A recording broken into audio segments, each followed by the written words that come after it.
بسم اللہ الرحمن الرحیم۔ آسمان پر سیاہ بادل تیزی سے جمع ہو رہے تھے۔ مزار کی سیڑھیاں گرد آلود تھیں۔ بارش ہو جاتی تو جگہ جگہ کیچڑ پھیل جانا تھا۔ میں تیسری سیڑھی پر بیٹھی چپ چاپ آسمان کی طرف دیکھ رہی تھی۔ بجلی کے کڑکنے کی آوازیں دل دہلا رہی تھیں، لیکن مجھ پر جیسے کوئی اثر ہی نہیں ہو رہا تھا۔ میں کسی مجسمے کی مانند ساکن ایک جگہ بیٹھی ہوئی تھی، یوں جیسے کوئی مجھے ہلکا سا بھی ہاتھ لگائے گا تو میں بھر بھری ریت کی مانند بکھر جاؤں گی۔ تیز ہوائیں چل رہی تھی اور ہوا میں موجود خون کی سردی کا احساس دلا رہی تھی۔ میرا جسم بالکل یخ ٹھنڈا ہو چکا تھا، خون گویا منجمد ہو رہا تھا، مگر یہ ٹھنڈ بھی مجھے میرے حواسوں میں واپس نہیں لا پائی۔ میں اپنے دونوں ہاتھ گھٹنوں کے گرد باندھے بیٹھی ہوئی تھی۔ تبھی بارش کی پہلی بوند میرے چہرے پر پڑی اور دیکھتے ہی دیکھتے موسلادھار بارش ہونا شروع ہو گئی۔ میری آنکھ سے نکلتے آنسو اور بارش کے قطرے میرے چہرے پر مسلسل پھسلے جا رہے تھے۔ تیز ہوتی بارش سے میں خوفزدہ ہو گئی۔ اگر پانی مزار کی سیڑھیوں تک آ جاتا تو میرا یہاں سے نکلنا ناممکن سی بات تھی۔ میں فوراً اپنی جگہ سے اٹھی۔ میرے حرکت کرنے کی وجہ سے میرے ہاتھوں میں پہنی چوڑیوں کی چھن چھناہٹ دور تک پھیل گئی۔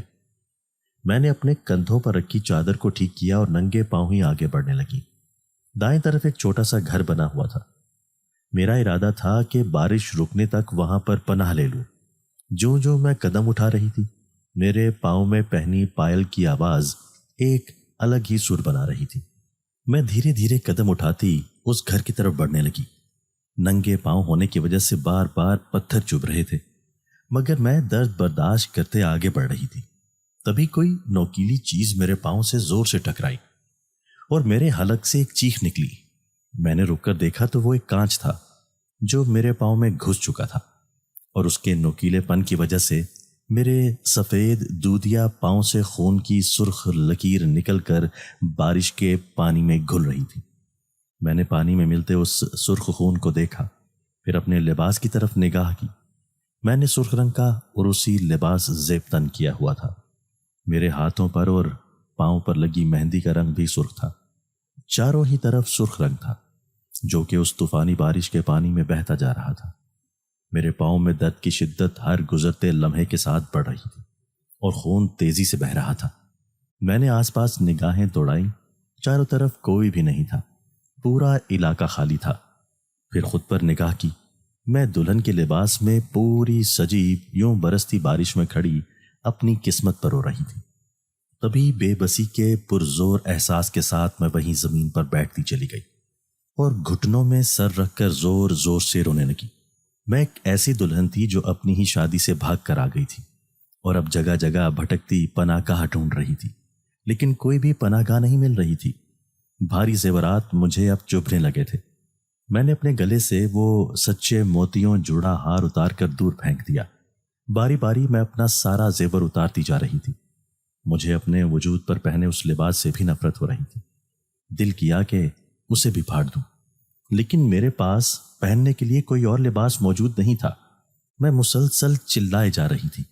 یہاں پر میری چیخیں سننے والا کوئی موجود نہیں تھا۔ زندگی میں پہلی بار میں نے اپنے اندر کی ساری گھٹن باہر نکالی تھی، ورنہ میں اندر ہی اندر گھٹ گھٹ کر روتی رہتی تھی۔ کسی کو بھی میری آنکھوں میں موجود آنسو نظر نہیں آتے تھے۔ یوں ہی ہوتا ہے جب آپ اپنے بچپن میں ہی اپنے والدین میں سے کسی ایک کو بھی کھو دیتے ہیں تو آپ کو احساس ہوتا ہے کہ آس پاس کے تمام لوگ کتنے بے حس ہیں اور آپ ان سب پر بوجھ سے بن جاتے ہیں۔ کوئی بھی آپ کو دل سے اپنانے کی کوشش نہیں کرتا۔ میرے ساتھ بھی ایسا ہی ہوا تھا۔ میں صرف 5 سال کی تھی جب میری امی جان کی وفات ہو گئی۔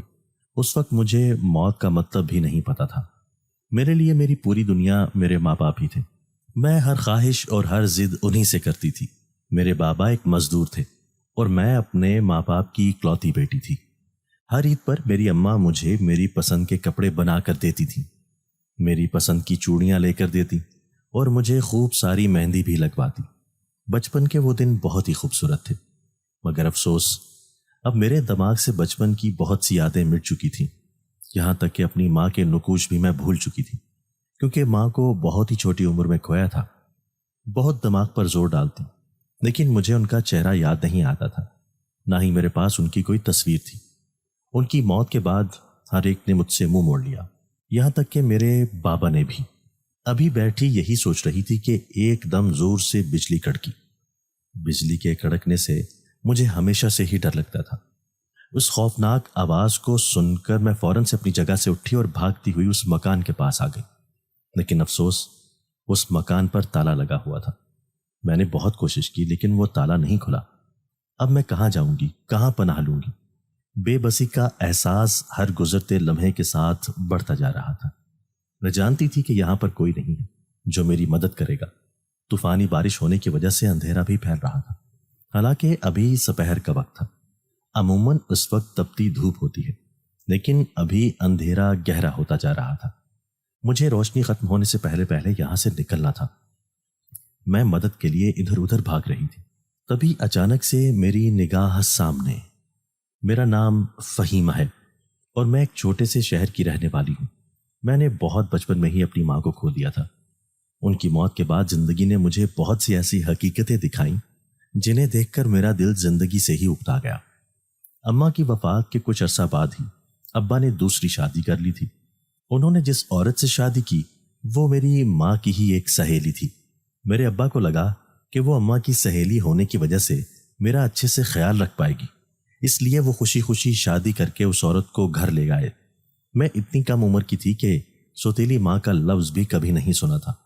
جب ابا نے کہا کہ اب سے یہ تمہاری نئی اماں ہے تو میں نے چپ چاپ انہیں اپنی ماں مان لیا اور انہیں امی کہہ کر پکارنے لگی، لیکن مجھے نہیں پتا تھا کہ وہ سوتیلی ماں کے بھیس میں ایک جلاد ہے۔ شروع کے دن تو وہ مجھ سے خوب پیار جتاتی رہی اور میرے ابا کا بھروسہ جیت لینے کے بعد اس نے اپنا اصل روپ دکھانا شروع کر دیا۔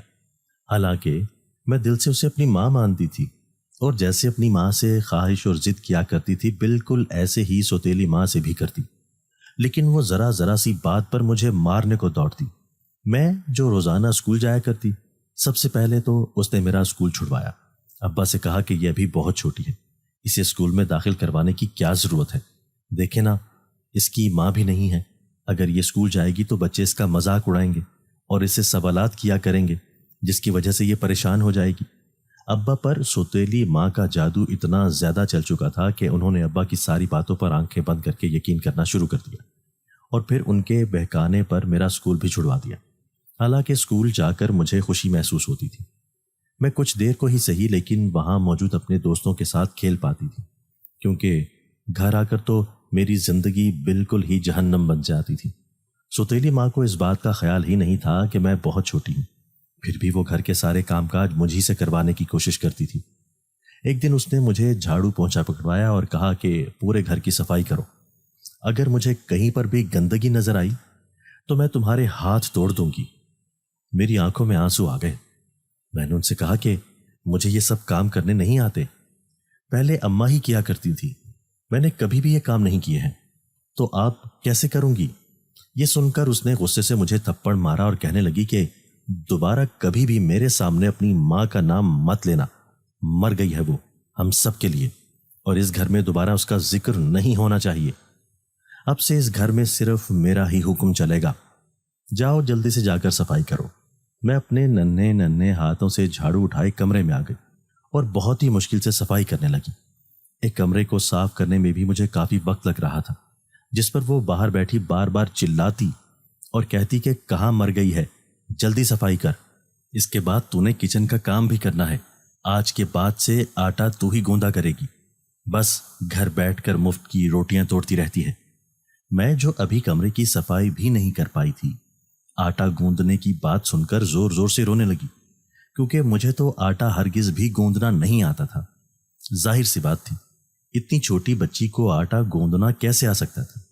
میں جانتی تھی کہ اگر میں نے آٹا خراب کر دیا تو وہ اس کا بدلہ بھی مجھی سے لے گی اور مجھے خوب مارے پیٹے گی، رات کے وقت کھانا بھی نہیں دے گی، پورا وقت مجھے بھوکا رکھے گی۔ میں نے کمرے کی صفائی بہت ہی مشکل سے کی اور پھر دوسرے کمرے کی صفائی کرنے لگ گئی۔ وہ اندر گئی اور جا کر جس کمرے کی میں نے صفائی کی تھی اس کا جائزہ لینے لگی۔ تھوڑی ہی دیر بعد وہ غصے سے بھراتی ہوئی میرے پاس آئی اور میرے بالوں کو زور سے پکڑ لیا۔ درد کی شدت سے میں چلا اٹھی۔ میں نے اس سے کہا کہ اماں میرے بال چھوڑیں، مجھے بہت درد ہو رہا ہے۔ لیکن وہ مسلسل میرے بال پکڑے ہوئے تھی۔ مجھ سے کہنے لگی کہ ایسے صفائی کی ہے تو نے، جاؤ دیکھ کیا حشر کیا ہے تو نے کمرے کا پورا کمرہ خراب کر کے رکھ دیا ہے، اور پھر یوں ہی بالوں سے پکڑ کر گھسیٹتے ہوئے مجھے دوسرے کمرے میں لائی۔ میں نے تو اپنے حساب سے بالکل صحیح صفائی کی تھی، لیکن وہ اس سے خوش نہیں ہو رہی تھی۔ میں نے کہا کہ امی مجھے معاف کر دیں، مجھے صفائی کرنا نہیں آتی، لیکن میں سیکھ لوں گی، ابھی مجھے بہت درد ہو رہا ہے، میرے بال چھوڑ دیں۔ مگر اس بے حس عورت نے میری کوئی بات نہ سنی اور مجھے مزید مارنے لگی۔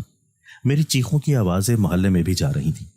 ایک دو عورتیں دروازے پر آ گئیں اور دروازہ بجا کر کہنے لگیں کہ اندر کیا ہو رہا ہے، سب ٹھیک تو ہے۔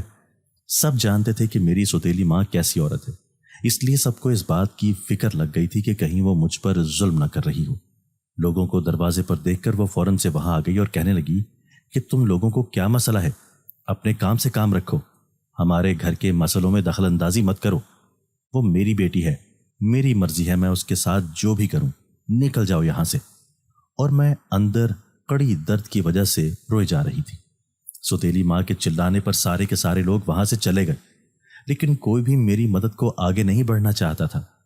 لوگوں کو بھگا کر سوتیلی ماں اندر آئی اور مجھے کہنے لگی کہ دوبارہ سے پورے گھر کی صفائی کرو، اگر تم نے صفائی نہیں کی تو میں تمہارے ابا کو شکایت لگا دوں گی کہ تم پورا دن گھر میں گند پھیلاتی رہتی ہو اور مجھے صفائی وغیرہ کرنی پڑتی ہے۔ تم جانتی ہو کہ اگر تمہارے ابا کو میں نے یہ بات کہہ دی تو وہ تمہارا کیا حشر کریں گے۔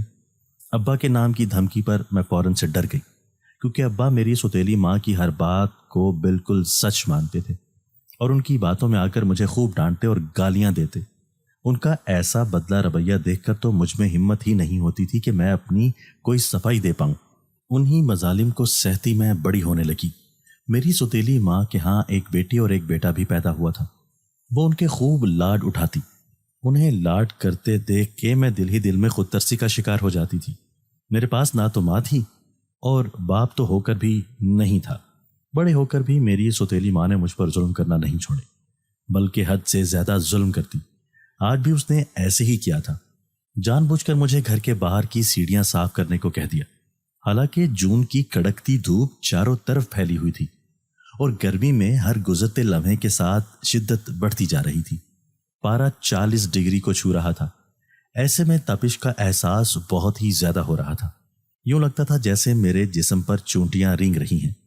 میں رگڑ رگڑ کر گھر کی بیرونی سیڑھیاں صاف کر رہی تھی۔ پسینے کی وجہ سے میرے کپڑے بھی بھیگ چکے تھے، لیکن اماں کا حکم تھا کہ جب تک سیڑھیاں اچھے سے صاف نہیں ہو جاتی تم گھر کے اندر قدم نہیں رکھو گی۔ پیاس کی وجہ سے میرا حلق سوکھ رہا تھا اور گرمی کی شدت سے مجھے چکر آ رہے تھے۔ نہ تو وہ مجھے پانی پینے دے رہی تھی اور نہ ہی گھر کے اندر سستانے دے رہی تھی۔ وہ اچھے سے جانتی تھی کہ اس وقت کتنی شدید گرمی ہے۔ لوگ گرمی کی وجہ سے حد سے زیادہ پریشان ہیں، اسی لیے انہوں نے جان بوجھ کر مجھے تکلیف دینے کے لیے مجھے اس کام پر لگایا تھا۔ حالانکہ روز ہی میں صفائی کیا کرتی تھی۔ میں نے کئی بار دروازہ بھی بجایا، لیکن انہوں نے دروازہ اندر سے بند کر دیا تھا اور خود اندر کمرے میں فل پنکھا چلا کر مزے سے آرام کر رہی تھی۔ میری تکلیف اور بے بسی دیکھ کر انہیں نہ جانے کون سی خوشی ملتی تھی۔ ابا بھی جانتے تھے کہ اتنی شدید گرمی میں باہر کام کر رہی ہوں، لیکن وہ ایک لفظ نہیں کہہ رہے تھے۔ انہیں اس بات سے کوئی فرق نہیں پڑتا تھا، وہ صرف اپنی بیوی کو خوش کرنا پسند کرتے تھے۔ ابھی میں صفائی کر ہی رہی تھی کہ ایک آوارہ لڑکا وہاں آ کر کھڑا ہو گیا اور مجھے گندے گندے اشارے کرنے لگا۔ میں پریشان ہو گئی۔ گلی میں اس وقت کوئی بھی موجود نہیں تھا۔ اگر ایسے میں وہ مجھ سے بدتمیزی کرنے کی کوشش کرتا تو میں اپنا بچاؤ کیسے کرتی؟ کچھ دن پہلے بھی یہ مجھے چھت پر گندے اشارے کر رہا تھا۔ میں نے ڈر کر اماں کو بتایا تو الٹا وہ مجھے ہی برا بھلا کہنے لگی۔ اس لیے مجھے مجبوراً خاموش ہونا پڑا اور میری اسی خاموشی کا فائدہ یہ آوارہ لڑکا اٹھا رہا تھا۔ اس سے ڈر کر میں نے ایک بار پھر سے دروازہ بجانا شروع کر دیا اور کہا کہ خدا کے لیے دروازہ کھول دو، مجھے اندر آنا ہے، میں ایسے گرمی میں باہر نہیں کھڑی ہو سکتی۔ یہ لڑکا مجھے مسلسل پریشان کیے جا رہا ہے، لیکن اندر سے کوئی آواز نہیں آ رہی تھی۔ اس لڑکے کو اپنی طرف بڑھتے دیکھ کر میں ڈر گئی۔ وہ بالکل میرے قریب آ کر کھڑا ہو گیا اور مجھ سے کہنے لگا کہ کیا بات ہے رانی، آج تو بہت ہی خوبصورت لگ رہی ہے، یہ لباس تجھ پر بہت ہی جچ رہا ہے۔ اس کی گندی نظریں میرے جسم کو گھور کر دیکھ رہی تھیں۔ میں نے فوراً سے اپنا دوپٹہ ٹھیک کیا اور نگاہیں جھکا لی اور جھکی نگاہوں کے ساتھ ہی اس سے کہا کہ دیکھو تم یہاں سے چلے جاؤ،